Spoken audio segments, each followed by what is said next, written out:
Jadi Yohanes 1 ayat 1 ya. Jadi gini Pak, pada mulanya adalah firman ya. Firman bersama-sama dengan Allah. Allah ini Pak, Allah mana Pak? Allah Bapa atau Allah Allah Sang Bapa. Pencipta ini Pak, betul? Allah Bapa. Oke. Jadi pada mulanya, ya kan? Pada mulanya adalah firman. Firman bersama-sama dengan Allah. Allah Bapa Sang Pencipta ya. Iya. Ya kan?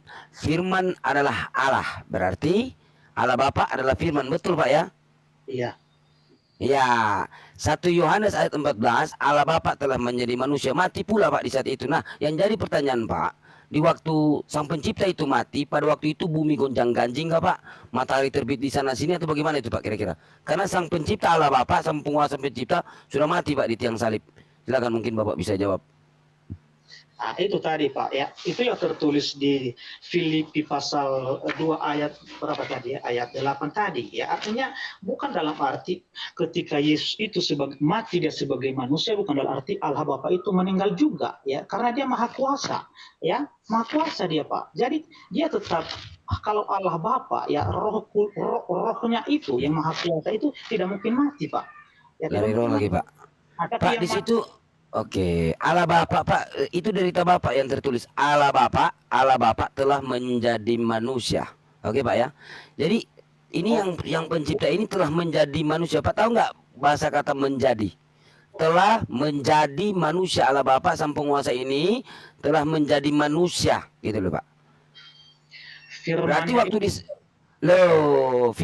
Bapak lari lagi di firman. Yohanes 1 ayat 1, firman adalah Allah Bapa adalah firman, betul? Dengarkan Pak. Ya, itu dari Bapak yang tertulis. Yohanes 1:14, ya kan? Firman itu kan adalah Allah Bapa adalah firman, telah menjadi manusia, Pak. Mati pula di salib, Pak. Bapak nggak bisa lari dari situ. Itu dari Bapak yang tertulis. Nah, Anda sudah terkebung. Iya, Pak. Pak, memang itu tulisannya kan, seperti itu kan bunyinya, Pak. Itu kami nggak pelintir. Ya, itu memang itu bunyinya kan. Allah Bapa firman adalah Allah Bapa adalah firman. Kan gitu. Nah, katanya iya, gimana? Sebagai roh itu Pak, yang maha kuasa itu tidak mati Pak. Oke, udah mental tadi ya, berarti roh. Nah, sekarang gini loh Pak. Yohanes 4:24, oke, udah mental ya, berarti Bapak udah mati ya. Udah tadi kan di situ. Nah, sekarang roh. Allah itu roh. Kejadian 6 ayat 3, berfirmanlah Tuhan, roh Allah tidak akan tinggal selama-lamanya di dalam diri manusia. Berarti yang ada di dalam roh Yesus ini ada juga di dalam diri Bapak. Betul? Berarti Bapak juga Allah? Bukan Pak, beda. Roh Allah beda Pak ya. Roh Allah itu berkuasa. Roh manusia itu ya ada batasnya Pak, ada batasnya. Tapi kalau roh Allah itu tidak terbatas, makanya dia bermain di situ ya. Di situ yang tertulis Pak. Di situ yang tertulis. Iya, Yohanes 4:24, Allah itu roh. Maksudnya, ya kan? Ya, nah, yang Bapak di kejadian tadi, yang mana roh? Yang mana? Maksudnya di situ supaya karena manusia ini sudah ke dalam dosa. Berarti roh ciptaan, berarti betul roh ciptaan, betul? Maksudnya? Roh ciptaan Tuhan atau Allah itu sendiri? Kalau roh yang ada di dalam diri kita sebagai manusia ciptaan. Roh Allah, nggak ada di situ katakan roh ciptaan Pak. Rohku, roh Allah tidak akan tinggal selama-lamanya di dalam diri manusia. Jangan pelintir-pelintir itu yang tertulis di Bapak itu. Jangan pelintir-pelintir. Allah itu roh. Di dalam Kejadian 6 ayat 3, berfirmanlah Tuhan, roh Allah tidak akan tinggal di dalam diri manusia. Nggak ada di situ dibilang diciptakan di situ atau apa itu yang tertulis. Nah, kalau berarti silakan. Gimana Pak? Ya. Maksud Tuhan di situ adalah karena manusia sudah terlalu jahat waktu itu, Pak, sehingga dia tidak mau lagi umur manusia itu panjang di bumi ini, supaya kejahatan mereka jangan sampai artinya melebar di seluruh supaya kuasa dosa itu jangan terlalu besar di muka bumi ini. Makanya dia mengambil keputusan bahwa umur manusia itu hanya batas 70 tahun. Artinya rohnya itu dicabut dari manusia. Hanya batas umur 70 tahun, setelah itu udah mati, meninggal. Jadi itu tujuannya Pak di situ. Iya Pak, di situ yang saya maksud itu Pak, yang tertulis, ya kan? Roh Allah tidak akan tinggal di dalam diri manusia. Berarti dalam diri manusia ini Pak, ada Allah. Ada roh Allah. Kalian kan punya yang tertulis di Yohanes 4:24 kan, Allah itu roh, betul ya? Allah itu roh. Berarti di dalam diri Yesus itu ada roh Allah seperti di dalam diri manusia Bapak ini kan? Berarti berarti sama gimana? Itulah Mana? kesalahan. Itu kesalahan Mana coba Bapak tunjukkan di dalam diri Yesus ada roh yang mana, di dalam diri manusia itu ada roh yang mana? Dengarkan dulu Pak, ya. Roh, roh itu banyak Pak, karena setan pun iblis. Oh, berarti Allah itu banyak. Roh juga, tapi roh jahat. Ya. Roh kudus itu beda Pak. Ya. Roh Kudus. Elisa punya Roh Kudus Pak. Itu bayinya loncat ke perutnya. Dia punya Roh Kudus. Zakaria juga dipenuhi Roh Kudus. Berarti Zakaria Tuhan, betul? Itu Zakaria Allah juga kan? Bermata 7 itu Bang Sidik, bermata 7 bertanduk 7 itu. Iya, itu Elisa juga punya dipenuhi Roh Kudus. Zakaria dipenuhi Roh Kudus. Jadi Zakaria Allah juga. Dengarkan Pak ya. Gimana? Iblis setan itu disebut roh juga Pak. Ya, roh juga itu. Jadi iya Wahyu. Oh, berarti yang diutus Wahyu 5 ayat 6 itu, yang diutus ke dunia itu iblis. Itu roh Allah itu iblis. Berarti Tuhan Bapa itu iblis. Karena iblis tidak diciptakan kan? Berarti iblis setara Bapa berkuasa atas roh, begitu Pak? Iya kan? Memang seperti itu. Kalau kata-kata Bapak seperti ini menjebak ini. Lah, itu yang tertulis Pak, bukan menghujat Pak. Wahyu 5 ayat 6, ketujuh roh Allah yang diutus ke bumi itu bertanduk 7 bermata 7. Jelas itu tertulis kok. Pahami Pak, apa yang dipahami Pak? Diutus ke bumi? Diutus ke bumi apa yang saya pahami? Itu yang tertulis, terus mau dipahami bagaimana Pak? Hah? Bagaimana yang mau dipahami itu yang tertulis? Karena roh itu ya, roh Allah dengan roh setan beda Pak. Ya, beda. Berarti yang diutus bertujuh itu yang dimaksud Wahyu 5 ayat 6 itu seperti apa Bapak jelaskan? Itu iblis. Berarti Allah itu iblis. Salah dari dalam itu. Bagaimana, itu salah. Itu rencana mau dihapus itu salah itu Bang. Salah. Oh, mau dihapus. Mau dihapus itu. Lanjut. Jadi bagaimana Pak? Coba jelaskan tentang roh. Karena malaikat juga, ya malaikat juga disebut roh. Ya. Jadi tingkatan level roh itu beda-beda Pak. Ya beda. Oh, berarti Allah itu banyak ya. Roh itu berarti Allah banyak. Karena Allah itu roh. Yohanes 4 ayat 24. Allah itu roh. Berarti roh setan, roh malaikat, roh kebenaran, roh penghibur, itu Allah semua kan? Betul. Berarti Tuhan Bapa ini sebenarnya banyak penyembah roh, ajaran pagan, begitu Pak? Karena di Wahyu 12 ayat 1, di situ memang udah jelas sekali itu wanita perempuan diselubungkan matahari, ya kan? Berarti ajaran apa ini Pak? Ini ajaran apa? Diselubungkan matahari, di bawahnya bermahkota, di kakinya bermahkota bulan, itu gimana itu Pak? Nah, coba Bapak jelaskan. Maksudnya Pak? Nah, ya coba Pak, ini ajaran apa Pak ini? Ajaran penyembah roh. Di mana itu Pak? Di mana? Nah, ini Bapak menjelaskan tentang roh. Coba Bapak jelaskan. Iblis punya roh, iblis ada roh, malaikat punya roh, roh mana-mana lagi nih. Padahal di dalam Yohanes 4:24 Allah itu roh, berarti iblis itu Allah, malaikat itu Allah. Di dalam diri manusia itu Allah juga. Di dalam Yesus ada sama kan Pak? Atau bagaimana? Hah? Itu yang ku bilang tadi Pak, ya artinya roh. Jangan cuma asumsi Bung. Itu yang tertulis Yohanes 4:24 Allah itu roh.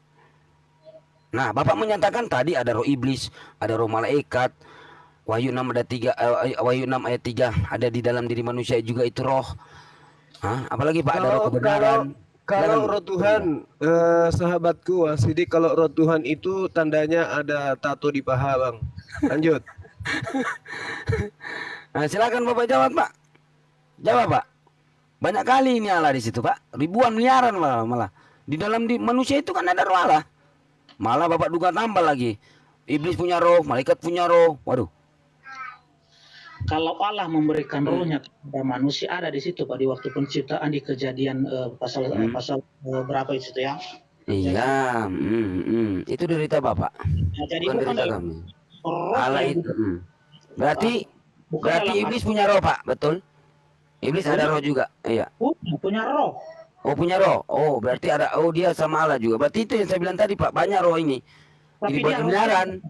Tapi dia roh jahat. Ya itu yang sering merata. Pak, di Yohanes 4 ayat 24 enggak ada bilang roh jahat, yo apa segala macam, roh mana, roh itu gitu loh. Itu Allah itu roh.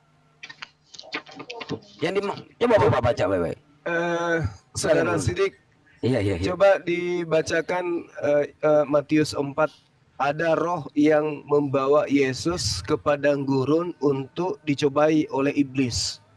Yang mana yang kita bisa jadikan acuan untuk membedakan roh yang membawa Yesus dengan roh yang mencoba Yesus? Coba di Matius 4. Matius 4 ayat berapa, Grunda? Nomor 1. Matius 4. Matius 4 tunggu Pak ya. Matius 4. Oh iya. Maka Maka Yesus Yesus dibawa oleh roh ke padang gurun untuk dicobai dicobai iblis. iblis. Roh ini siapa? Roh setan kah? Roh gentayangan kah? Silakan Bang. Kalau Silakan, Tuhan Pak. Anda adalah roh, silakan lanjut, Saudara Sidik. Lanjut. Maka Yesus dibawa oleh roh ke padang. Ada roh dan Ke padang gurun. Roh ke padang gurun untuk dicoba iblis. Nah, silakan Pak. Kalau roh di sini Pak belum dijelaskan, tapi yang jelas di sini adalah yang jelas di sini adalah tujuan. Pusing kan? rohana. Pusing kan? Roh. Dengarkan Pak ya. Iya. Aduh. Yang jelas di sini adalah ya tujuannya di roh itu membawa dia ke padang gurun untuk dicoba iblis. Jadi yang saya bilang tadi, iblis itu adalah roh juga. Jadi dia roh jahat ya. Iya. Roh Roh jahat. jahat. Nah, jadi makanya saya bilang tadi artinya ya roh itu bukan hanya satu roh ya, banyak roh. Banyak jahat, roh. roh kudus ya. Roh kudus, roh Banyak, kebenaran. ada roh mauli, ada roh sida, ada Jadi- roh mau, ada banyak roh. Jadi roh itu kan gini. Allah itu roh, berarti bukan ciptaan roh, betul ya Pak ya? Hah? Roh itu bukan ciptaan atau bagaimana di dalam Kristen ini? Mana dalil roh itu diciptakan, coba? Di dalam apa itu? Kalau roh yang ada sama iblis, Pak, yang saya tanya di mana roh itu diciptakan, Pak?